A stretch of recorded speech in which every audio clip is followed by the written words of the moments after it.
Hello विद्यार्थियों, नमस्कार। मैं भूपेश चौधरी। हार्दिक स्वागत है आप सभी का। जो अपन क्वेश्चन आज 5 क्वेश्चन डेली पढ़ रहे हैं उसी मुहिम को आगे बढ़ाते हुए आज वापस अपने जो क्वेश्चन हैं उनको पढ़ते हैं। तो अपन ने 5-5, 10-15 क्वेश्चन कल और परसों में कर लिए थे। बाकी क्वेश्चन अपन कब कर रहे हैं तो 2-3 दिन में ये छोटे छोटे क्वेश्चनों को अपन कंप्लीट कर लेंगे। मैं पूरी उम्मीद कर रहा हूँ आप सब बच्चों से कि आपकी बहुत अच्छी तैयारी चल रही है, आप बहुत अच्छा मेहनत कर रहे होंगे, इन क्वेश्चनों को पढ़ रहे होंगे, आप नोट्स रिवाइज बार बार कर रहे होंगे, डेरिवेशन हमको लिख लिख के पढ़ रहे होंगे। देखो बिना लिखे डेरिवेशन फिजिक्स में नहीं होते हैं। और एक सबसे बड़ी बात साइंस के बच्चों के लिए कि जो हिंदी और इंग्लिश है उसको वो बच्चे नहीं पढ़ रहे हैं। पीसीएम के चक्कर में उनको डाउन कर देते हैं और वही परसेंट को डाउन कर देती है। तो अभी भी कुछ नहीं है बिगड़ा है, हिंदी और इंग्लिश को साथ साथ लेके चले आप लोग। उन दोनों विषय को बहुत अच्छी तरीके से तैयारी करें, क्योंकि बहुत बार देखा है मैंने, जिसके 91 होती है उसके इंग्लिश में 28 नंबर होते हैं, 35 नंबर होते हैं। तो अपन को ऐसा नहीं करना बिल्कुल भी।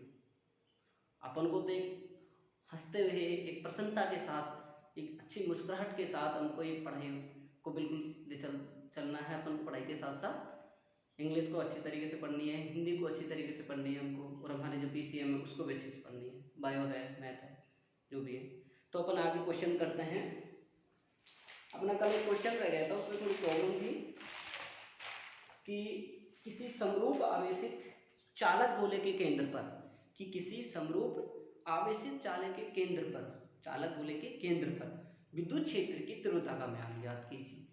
कहाँ पे ज्ञात करवा रहे भाई अपन? केंद्र पर विद्युत क्षेत्र की तीव्रता का मान कहाँ पे ज्ञात कर रहे हैं? सेंटर पर। अंदर की वैल्यू कितनी होती है अपन ने कल पढ़ा था, ई इन बराबर कितना होता है? Q Q upon R Q bar, यही होता है। बाकी जब हम चालक गोला लेते हैं उसको हम आवेशित करते हैं, आवेश देते हैं, तो उसके सारे आवेश कहाँ जाते हैं? उसकी सतह पर आकर इकट्ठे हो जाते हैं। भाई पूरे के पूरे आवेश कहाँ इकट्ठे हो जाते हैं? सतह पर आ जाते हैं, यहाँ पे पूरे के पूरे। तो यहाँ पे अंदर क्षेत्र कितना हो जाएगा? 0। तो अपने पास विद्युत क्षेत्र की तीव्रता कितनी होगी? वहां पे 0। ठीक है भाई।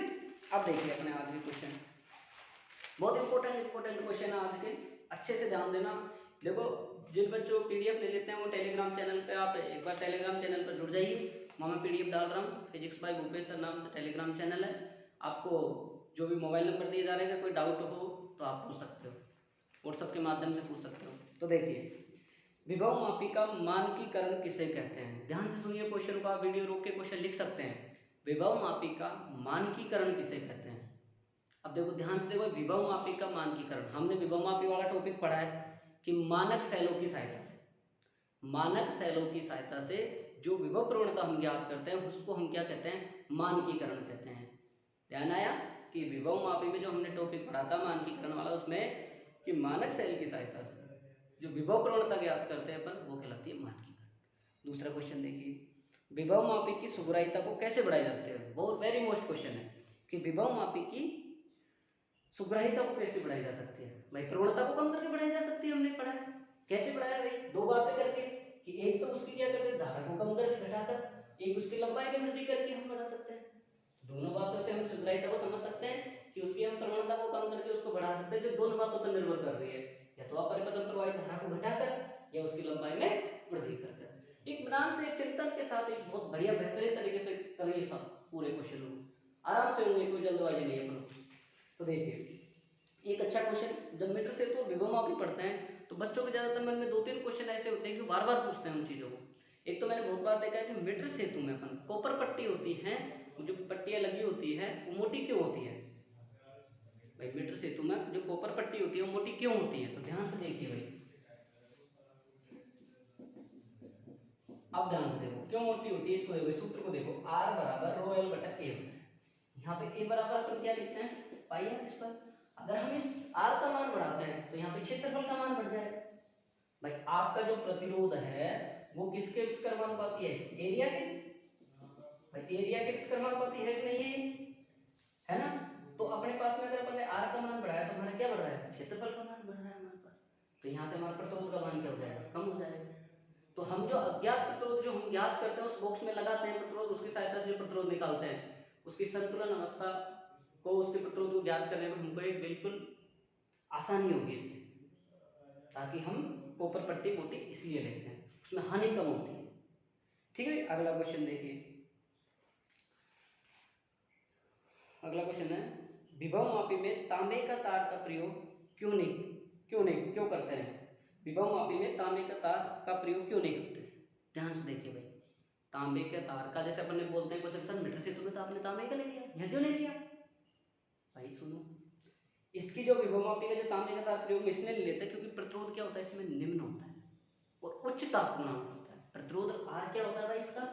निम्न होता है और उच्च क्या होता है? ताप गुणांक होता है। आई बात समझ में? जैसे ओम के नियम से अपन देखते हैं कि इसकी भौतिक अवस्था नहीं बदलनी चाहिए लेकिन बदल जाती है। जैसे ही हम ताप बढ़ाते हैं तो इसकी क्या बदल जाएगी अपने पास में? लंबाई बदल जाएगी। मौसम अलग अलग मौसम पर अलग अलग रीडिंग आ जाएगी। ठीक है, अगला क्वेश्चन देखो। अब एक बहुत ही अच्छे क्वेश्चन आ रहे हैं, विभव मापी का अंश शोधन क्या है? बड़ी ध्यानपूर्वक सुनेंगे इस क्वेश्चन को। और एक अमीटर का अंश शोधन क्या है? देखो, विभव मापी से जो अपन विभव मापी पढ़ते हैं उससे जो अपन प्राप्त करते हैं पाठ्यांक, उन पाठ्यांकों की सहायता से जो विभव जो इसका अपन को ज्ञात करना है तो वोल्ट मीटर का, और एक इसका ज्ञात करना है अपन को अमीटर का। ठीक है, तो वोल्ट मीटर का करेंगे तो अपन क्या करेंगे कि विभव मापी से प्राप्त पाठ्यांकों की सहायता से जो वोल्ट मीटर में उपस्थित जो पाठ्यांक है उसकी त्रुटि को हम ज्ञात कर लेते हैं, वही दूर कर लेते हैं। वही हमारा क्या कहलाता है? वोल्ट मीटर में अंश शोधन। अब अमीटर में अंश शोधन को याद करने की कतई जरूरत नहीं है आपको। क्यों? वोल्ट मीटर याद है तो अमीटर कर दोगे, उसमें एक शब्द तो चेंज करना है कि विभव मापी से प्राप्त पाठ्यांक, विभव मापी से जो अपने प्राप्त जो पाठ्यांक है उनकी सहायता से अपने जो अमीटर में जो पाठ्यांक है उसकी त्रुटि की उपस्थिति त्रुटि को दूर कर देते हैं, तो वही हमारा क्या कहलाता है? अमीटर का अंश शोधन कहलाता है। ठीक है, आगे देखिए क्वेश्चन सुनिए कि एक आवेश चुंबकीय क्षेत्र के लंबवत दिशा में, एक आवेश है वो चुंबकीय क्षेत्र की क्या है? लंबवत दिशा में विवेग से प्रवेश करता है। भाई एक अपना क्लास में क्या है, ध्यान से देखो कि एक आवेश है वो चुंबकीय क्षेत्र में क्या कर रहा है? लंबवत चुंबकीय क्षेत्र में। देखो अपने पास में चुंबकीय क्षेत्र की दिशा अंदर, इसमें क्या कर रहा है वो? यहाँ पे कोई आवेश है और यहाँ पे लंबवत प्रवेश कर रहा है। किससे कर रहा है? देखो विवेग से प्रवेश करता है। किससे प्रवेश कर रहा है भाई? वो विवेग से प्रवेश कर रहा है। इस आवेश पर कार्यरत बल का मान क्या होगा? इस आवेश पर बल का मान कितना होगा भाई? देखो आप जानते हो क्यू वी साइन थीटा होता है। जब लंबवत कर रहा है तो थीटा कितना हो जाएगा? 90 डिग्री। भाई जो अपने पास में F बराबर कितना आता है अपन जानते हैं, Q V B sine theta, और थीटा लंबा होता है तो 90। F बराबर कितना आ जाएगा? Q V B. ठीक है भाई, और आप जानते हो ये क्या होती है? अंदर की ओर होती है या बाहर की ओर? और देखो एक क्वेश्चन और था अपने पास यही, हाँ, और ये क्या होती है? डॉट वाली, जानते हो ना, याद से करते हो आप। अगला क्वेश्चन देखो, धारा मापी की दक्षता को परिभाषित कीजिए। धारा मापी की दक्षता को परिभाषित कीजिए। तो देखो भाई दक्षता को कैसे परिभाषित करेंगे? धारा मापी, मान लो ये कोई माध्यम है, अपन ने इसे कोई इनपुट दिया तो हमको क्या प्राप्त हुआ? आउटपुट। मतलब कि दक्षता क्या कहलाती है कि निवेशी धारा, ध्यान से देखना भाई, निर्गत धारा और निवेशी धारा, उन दोनों का जो रेशियो होता है, जो अनुपात होता है, वो हमारा क्या होता है? दक्षता कहलाता है धारा मापी की। तो दक्षता क्या, उसको 100 से गुणा कर दो अपनी दक्षता आ जाएगी, परसेंट में आ जाएगी। समझ गए मेरी बात को भाई? दक्षता भाई निर्गत धारा निवेशी धारा दोनों का अनुपात क्या कहलाता है? अपने दक्षता। पहली बात तो ये आती है कि धारा मापी क्या है भाई? धारा की उपस्थिति का पता लगाने के लिए यंत्र होता है, वो अपना क्या कहलाता है? धारा मापी कहलाता है।